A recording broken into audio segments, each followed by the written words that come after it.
للہ وحدہ والصلاۃ والسلام علی من لا نبی بعدہ اما بعد۔ بھائی دوستو، بزرگوں، مفتی صاحب نے ماشاءاللہ بہت ساری باتیں قرآن کے متعلق میرے آپ کے گوش گزار کی ہے۔ عمل کے لیے تو بس ایک بات کافی ہے، اگر کوئی اپنے آپ میں تبدیلی لانا چاہے، ورنہ لوگ تفسیر پڑھ کر نہیں بلکہ لکھنے کے بعد بھی گمراہ ہو جاتے ہیں۔ پڑھنے کے لیے علم بہت کم بھی علم رہے گا، آدمی پڑھ لے گا، لیکن لکھنے کے لیے بہت علم چاہیے کسی بھی چیز کے لیے۔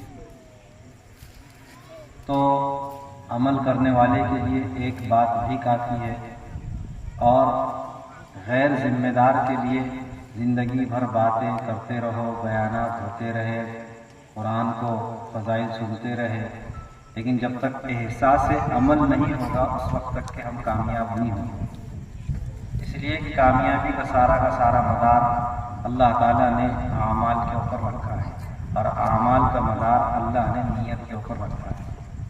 ہم سب نیت کریں انشاءاللہ کہ 100% دین پر عمل کریں گے سب سے پہلی نیت دین کے اندر اللہ کے رسول نے فرمایا کہ سب سے اہم چیز ایمان کے بعد اگر کوئی چیز ہے تو نماز ہے۔ کیا ہے؟ آج کے اس جلسے سے دوسری بات لو نہ لو، ایک بات تو ضرور لے کر جاؤ کہ موت تک 5 وقت کی نماز نہیں چھوڑیں گے انشاءاللہ۔ کون کون نہیں چھوڑیں گے؟ اٹھاؤ، ہاتھ اٹھاؤ۔ تو نماز کیسی پڑھنی ہے؟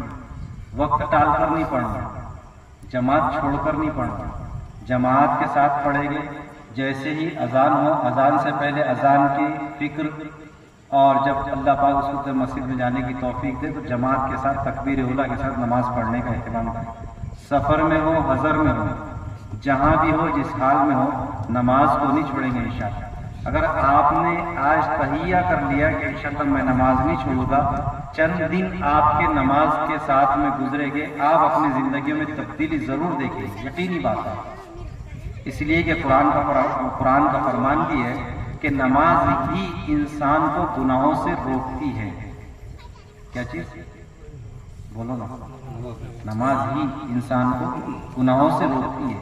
جس کے زندگی میں نماز نہیں، بتاؤ گناہ سے رک سکتا ہے کیا؟ جب جس کے قرآن جس کے بارے میں کہہ رہا ہے ان الصلاۃ تنہی عن الفحشاء والمنکر۔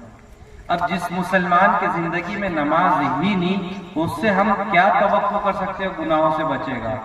کیا جھوٹ سے بچے گا، اور کیا زنا سے بچے گا، اور کیا غلط بیانی سے اور غلط چیزوں کے دیکھنے سے، فحاشی سے، عریانیت سے بچے گا؟ جب ہمارے گھر میں 90% ماحول بے نمازی پن کا ہو، ابا نماز نہیں پڑھتے، بھیا نماز نہیں پڑھتے، تو بتاؤ جی گھر میں رہنے والی مستورات نماز کا اہتمام کریں گے؟ پھر بھی مردوں کے مقابلے میں نمازیں پڑھنے والی عورتوں کی تعداد زیادہ ہے۔ پھر بھی چاہے گھر کتنا ہی بے دینداری کا ہو، ماحول چاہے کتنا ہی بے دینی کا ہو، اس کے باوجود بھی مسلمانوں کے گھروں میں عورتیں نمازوں کا اہتمام ضرور کرتی ہیں۔ لیکن یہ صرف عورتوں کے پڑھنے کی چیز نہیں ہے، یہ ان مردوں پر بھی ہے جو مرد عاقل ہے، بالغ ہے، سمجھدار ہے، جو دین کا مکلف ہے، اس پر بھی نماز فرض ہے۔ اس لیے سارے کے سارے نماز پڑھے گا انشاءاللہ۔ اچھا، یہ حالات جو چل رہے، ماحول جو چل رہا ہے، اس ماحول میں ہم نے کیا کرنے چاہیے؟ ہمارے ہاٹ ٹاپک سے آج حالات بہت سنگین ہو گئے مولانا، بھگوا لاؤ ٹریپ ہے، ارتداد کا ماحول ہے، لوگ ذرا چیزوں پر اسلام کے دامن کو چھوڑ رہے ہیں، بیٹیاں بے راہ روی کا شکار ہو رہی ہے۔ وجہ کیا ہے؟ ذمہ دار کون ہے؟ جب تک ہم دو چیزوں کو طے نہیں کریں گے تب تک ہم اس مسئلے کا حل نہیں نکال سکتے۔ یہ سارے حالات کا ذمہ دار کون ہے؟ بنیادی چیز، اور یہ حالات کس کی وجہ سے آ رہے ہیں؟ یہ دوسری چیز۔ جب دو چیزوں کو ہم طے کر لیں گے کہ یہ جو ماحول بن رہا ہے مسلم سماج میں، مسلم معاشرے میں، کہ اس کا ذمہ دار کون ہے، اگر طے ہو گیا تو مسئلہ آدھا حل ہو گیا۔ دوسری اس کے بعد دوسری بات آتی ہے اس کی وجہ۔ تو سب سے پہلی چیز حالات کے بگڑنے کا، ماحول اور معاشرے کے بگڑنے کا ذمہ دار میں ہوں۔ کون ہوں؟ ارے بولو نا۔ جب تک میں ان بگاڑ کا ذمہ دار دوسری چیزوں کو سمجھوں گا، اس وقت تک کہ میں حالات کو درست نہیں کر سکتا، معاشرے کو صحیح نہیں کر سکتا۔ اسی لیے اللہ کے رسول صلی اللہ علیہ وسلم جب مبعوث ہوئے تو آپ نے سب سے پہلے انسانوں میں یہ احساس پیدا کیا کہ جو بھی حالات بن رہے ہیں یہ سارے کے ساری میری وجہ سے۔ میں سدھر جاؤں گا، حالات سدھر جائیں گے، میں بن جاؤں گا، حالات بن جائیں گے۔ اللہ کے رسول صلی اللہ علیہ وسلم نے دعوت کی محنت کو شروع کیا اور ایک ایک کے پاس جا کر یہ بات سمجھاتے تھے کہ دیکھ، مرنا ہے، مرنے کے بعد پھر جینا ہے، ایک اللہ کی طاقت کو قبول کرنا ہے۔ جب بندے کے دل میں ایمان کی چنگاری جل جاتی تھی اور لگ جاتی تھی، اسے اس بات کا احساس ہو جاتا تھا کہ میں ہی بگڑا ہوا ہوں، جب تک میں نہیں سدھروں گا نظام نہیں سدھرے گا۔ ایک ایک کر کے فردن فردن لوگ سدھرتے گئے، تبدیلیاں آتی گئی، آتے آتے اتنی تبدیلی آئیں کہ مدینہ المنورہ کا ماحول دیکھا گیا جہاں پر نہ چغلی کا تصور تھا، جہاں پر نہ جھوٹ کا تصور تھا، جہاں پر نہ چوری کا تصور تھا، نہ زنا کا تصور تھا، نہ مال کے لٹنے کا اور جو ہے تو چوری کا اور ڈکیٹی کا کسی چیز کا تصور نہیں تھا۔ ایک پاکیزہ معاشرہ ہے، ہمارے پاس ایک کانسیپٹ ہے، ایک بنیاد ہے، ہمارے پاس ایک ایسا دستور ہے جس کے ذریعے سے ہم پورے نظام کو صحیح کر سکتے ہیں، سماجی نظام کو۔ اس لیے ہم جو ہے تو پہلے اپنے آپ پر توجہ دیں۔ سب سے زیادہ قابل ترس اگر دنیا میں میری نظر میں کوئی ہے تو میں خود ہوں، اس لیے کہ میں اتنا بے دین اللہ سے اتنا دور ہوں کہ میں اس کی دوری کو بیان نہیں کر سکتا۔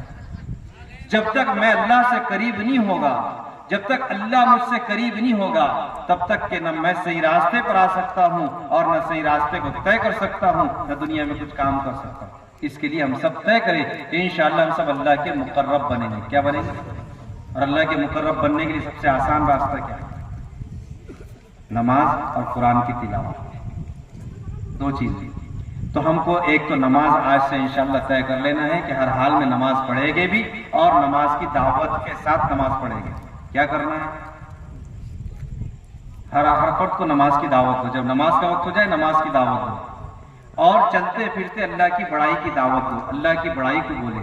اللہ کی بڑائی بولے گے تو ایمان بنے گا، نماز کی دعوت دو گے تو نماز کا پڑھنا آسان ہوگا۔ چند دنوں میں آپ اس کے حیرت انگیز تبدیلیاں اپنے آپ میں بھی دیکھو گے اور اپنے سماج میں بھی دیکھو گے۔ بہت سارے لوگوں کا بھی معاشرے کے اندر ایک مرض پیدا ہو گیا۔ 3 لوگ اگر بیٹھے ہوئے دکھے تو اس کو بدگمانی ہو جاتی ہے، کچھ دیکھ کر ہنس دی، اتفاق ہوتا ہے کبھی کبھار ایسا ہے، بولے میرے کو دیکھ کے ہنسی، بولے میرے باتیں کر رہے کچھ نہ کچھ، میری غیبت کر رہے، یہ بدگمانی ہے۔ اور یہ اس لیے اچھا لوگ نفرت کرتے ہیں تو نفرت کی بھی وجہ ہوتی ہے، جب میری تنہائی بگڑ جاتی ہے تو اللہ تعالیٰ مخلوق کے دلوں میں نفرتوں کو ڈال دیتے ہیں۔ جب تنہائیاں پاکیزہ ہو جاتی ہے تو مخلوق کے دلوں میں اللہ تعالیٰ محبتوں کو ڈال دیتے ہیں۔ جتنے اللہ والے ہیں وہ چاہے دنیا میں ہو یا دنیا سے چلے گئے ہو، آپ دیکھنا کبھی بھی ان اللہ والوں کے اوپر اکثر دنیا ان کے خلاف نہیں بولتی۔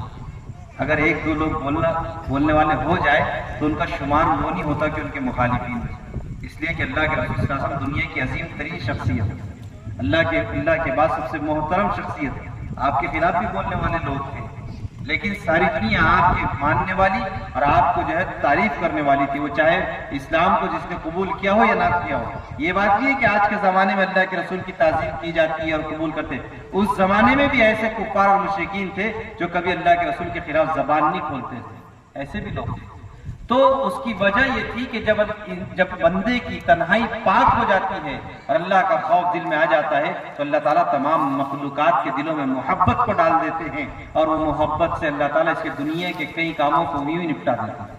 آج پتہ ہے جو خلفشار سماج میں معاشرے میں پھیل رہا ہے، اس کی ایک وجہ یہ ہے کہ میری تنہائی بگڑ گئی، اکیلا ہوں تو میرا رخ ہی الگ ہے،